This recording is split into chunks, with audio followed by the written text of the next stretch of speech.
नमस्कार दोस्तों, स्वागत है आपका देवभूमि करियर पॉइंट पर। आशा करता हूँ आप सभी लोग स्वस्थ होंगे, काफ़ी अच्छी आपकी स्टडी चल रही होगी। तो जैसा कि कंटिन्यू आपके लिए चैनल पर रिवीजन क्लासेस आ रही हैं उत्तराखंड जी के सामान्य हिंदी और सामान्य अध्ययन की, साथ ही जो हमारी टेस्ट सीरीज चलती थी यूके जी के टेस्ट, सामान्य Hindi test and GS test series, वो भी कंटिन्यू हो चुकी है। आपको रिवीजन अगर करना है हमारे साथ तो रिवीजन का शेड्यूल आपके सामने है। मंडे ट्यूसडे को यूके जीके की रिवीजन क्लास और टेस्ट, वेनेसडे थर्सडे को हिंदी की रिवीजन क्लासेस और हिंदी टेस्ट, फ्राइडे सैटरडे को जीएस के रिवीजन क्लासेस और जीएस के टेस्ट। बिल्कुल निःशुल्क और बहुत ज्यादा बेनिफिशियल ये सीरीजें हैं आने वाले सभी ग्रुप सी एग्जाम्स के लिए, वन डे एग्जाम्स के लिए, साथ ही यूकेपीएससी के जो प्री एग्जाम होते हैं उनके लिए भी ये महत्वपूर्ण भूमिका निभाएंगे।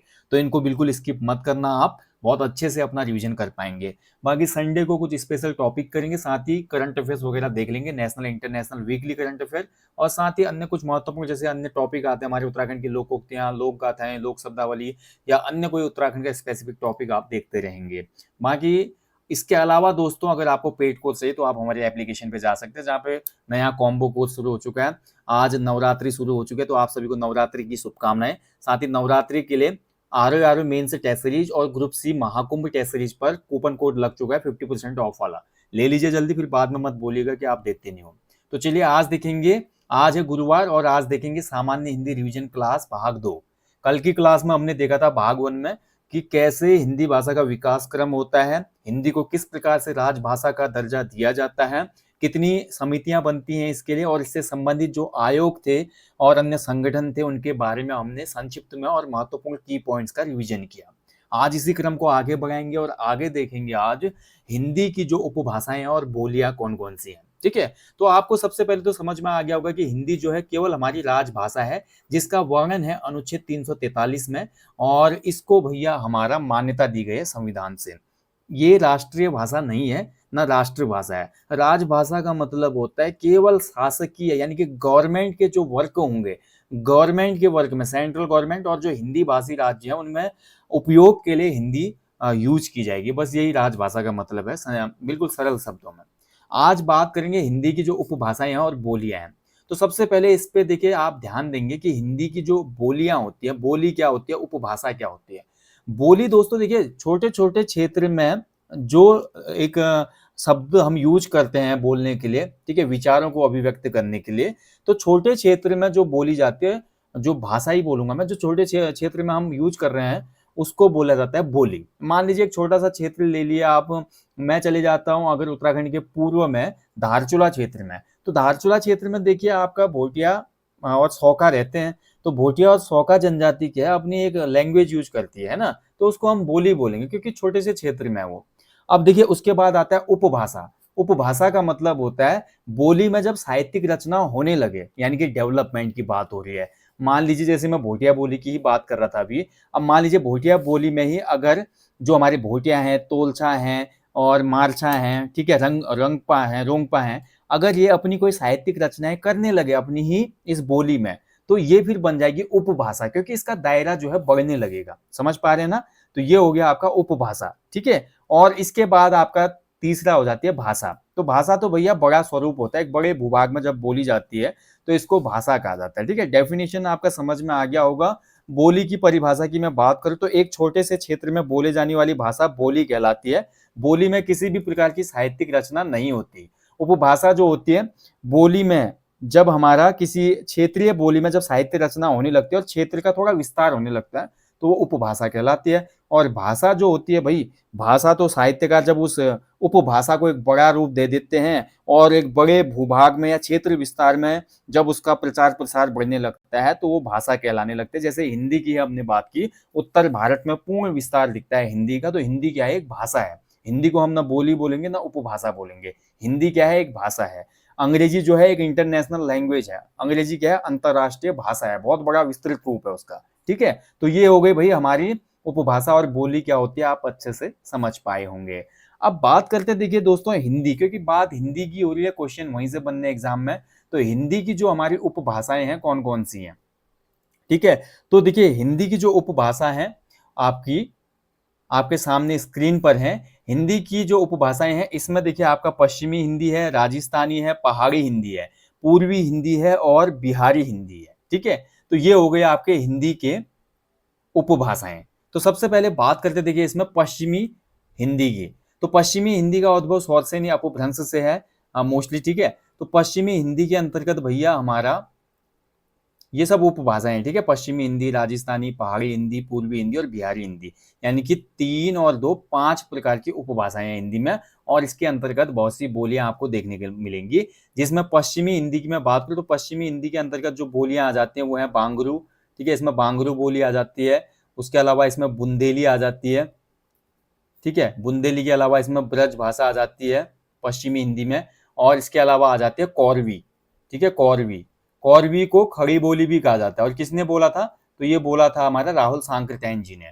इसके बाद राजस्थानी की मैं बात करूं तो राजस्थानी उपभाषा के अंतर भी हमारी 4 मुख्य बोलियां आती है, जिसमें हमारी हो जाती है मारवाड़ी, मारवाड़ी के अलावा मालवी, ठीक है। मालवी के जयपुरी और आपकी मेवाती, ठीक है। आप नोट्स बना सकते हैं मेरा जो आवाज है उसको सुनते हुए। इसके बाद पहाड़ी हिंदी की मैं बात करूं तो पहाड़ी हिंदी में भैया आपका आ जाता है पश्चिमी पहाड़ी में जौनसारी और सिरमौरी, जो कि हिमाचल में बोली जाती है।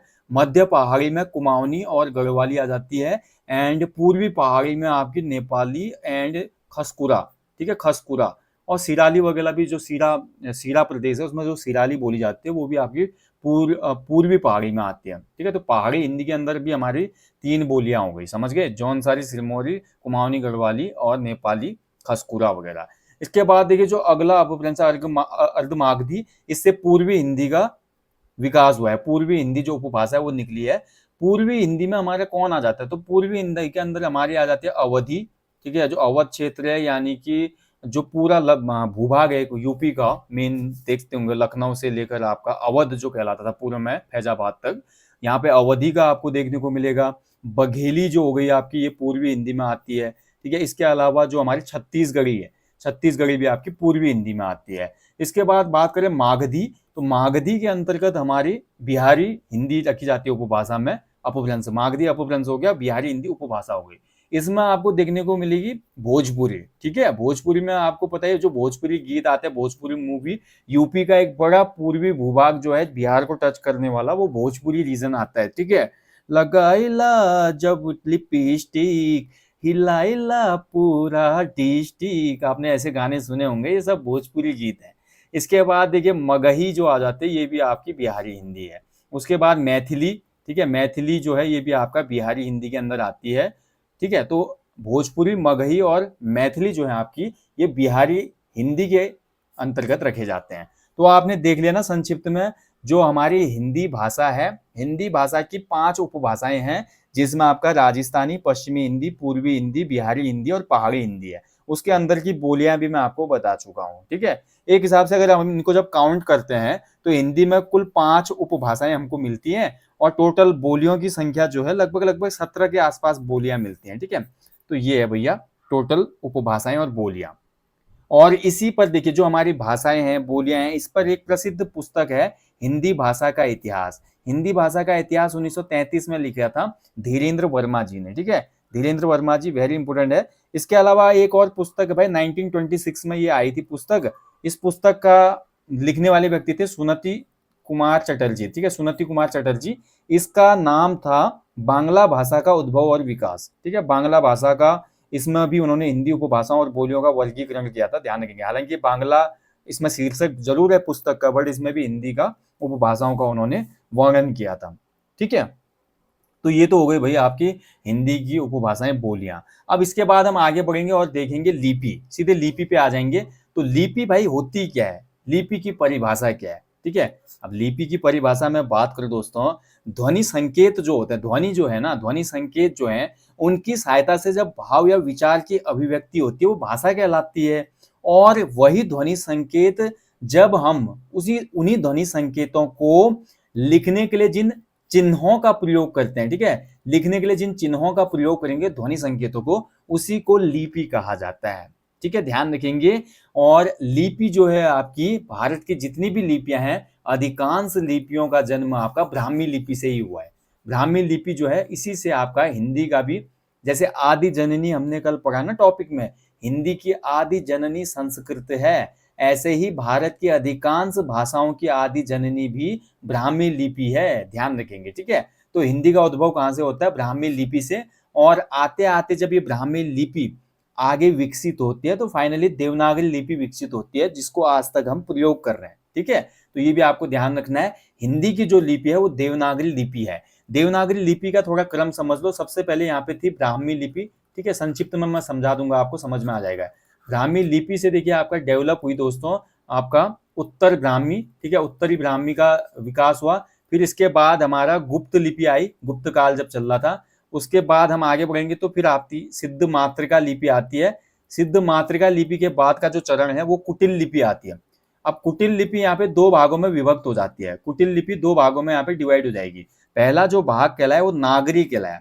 बोला जाता है कि गुजरात एरिया में नागर जो ब्राह्मण थे उनके नाम पर नागरी इस लिपि का नाम पड़ा, और यही नागरी लिपि बाद में बन जाती है आपकी देवनागरी।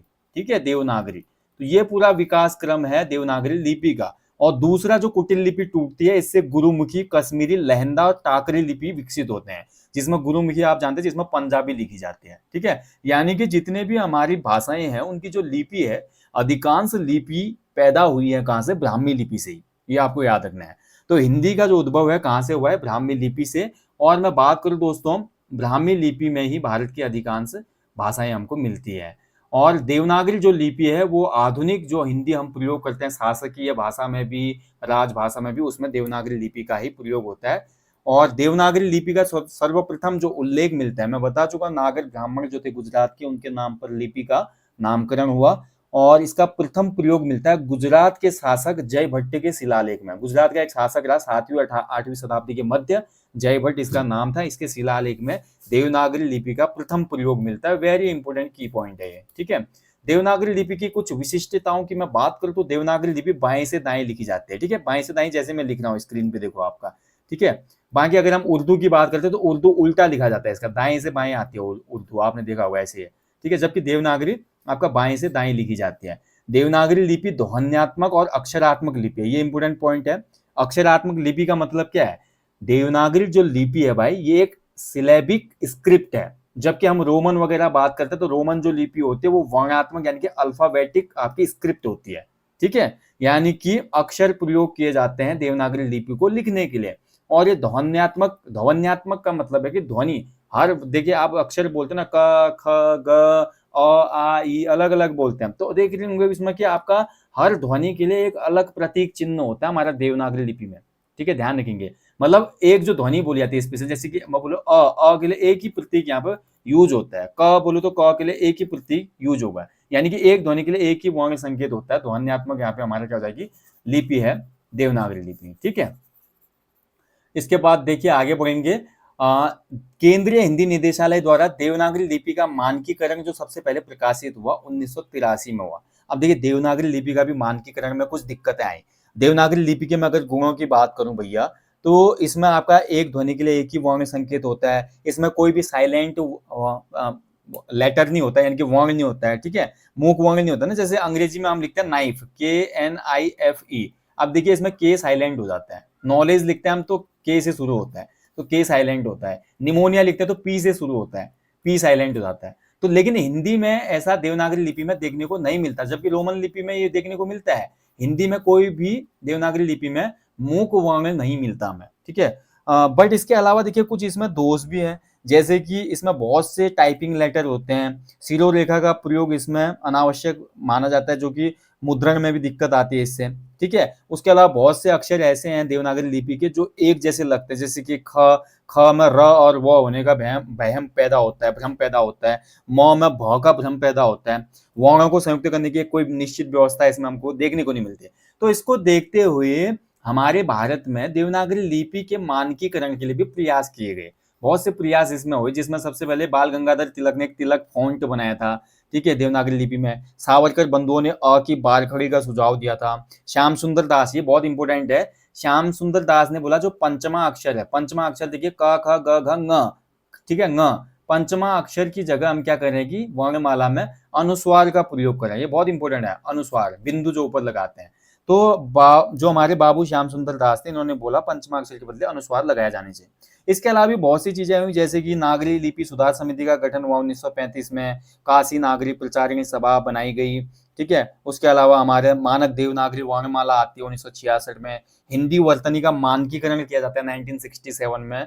बट फाइनली जो होता है दोस्तों, केंद्रीय हिंदी निदेशालय जो कि एक बॉडी है, इसने देवनागरी लिपि को मानकीकरण प्रदान किया 1983 में। और इसी में हमारा प्रकाशन होता है कि किस प्रकार से देवनागरी लिपि को एक बोल सके सिस्टमेटिक तरीके से उपयोग किया जाएगा। नागरिक प्रचारिणी सभा का भी एक अच्छा खासा योगदान था दोस्तों देवनागरी लिपि के लिए। तो इसकी स्थापना हुई थी 1893 में। कभी क्वेश्चन बन सकता है कि क्या पता एग्जाम में कुछ भी क्वेश्चन बना देता है आयोग आजकल, ठीक है। तो ये आपको याद रखना है, जो हमारा नागरिक प्रचारिणी सभा हुई थी, बनी थी 1893 में बनी थी, ठीक है। तो आपको याद रखना है। देवनागरी लिपि से संबंधित महत्वपूर्ण पॉइंट भी हमने देख लिए।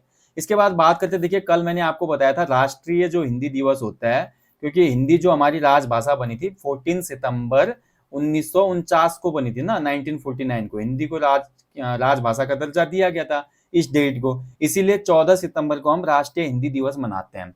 बट देखिए बाहर भी तो हिंदी का प्रचार प्रसार होना चाहिए ना, क्योंकि इतने बड़े भूभाग में हम, इतनी बड़ी आबादी वाला देश है, 150 करोड़ की आबादी है और उसमें से आधी आबादी हमारी हिंदी बोलती है।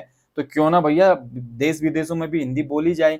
तो यूएनओ की भाषाओं में हिंदी को स्थान दिलाने के लिए, हिंदी का प्रचार प्रसार करने के लिए भैया हमारा विश्व हिंदी सम्मेलन की शुरुआत हुई थी, जिसमें हमारा पहला जो विश्व हिंदी सम्मेलन हुआ था 10 से 14 जनवरी 1975 के मध्य भारत के नागपुर महाराष्ट्र में हुआ था। इसीलिए प्रत्येक वर्ष 10 जनवरी को विश्व हिंदी दिवस सेलिब्रेट किया जाता है। अब आपको ये याद रखना है, जो राष्ट्रीय हिंदी दिवस है वो 14 सितंबर को मनाया जाता है, जबकि हमारा इंटरनेशनल हिंदी दिवस मनाया जाता है 10 जनवरी को, ठीक है।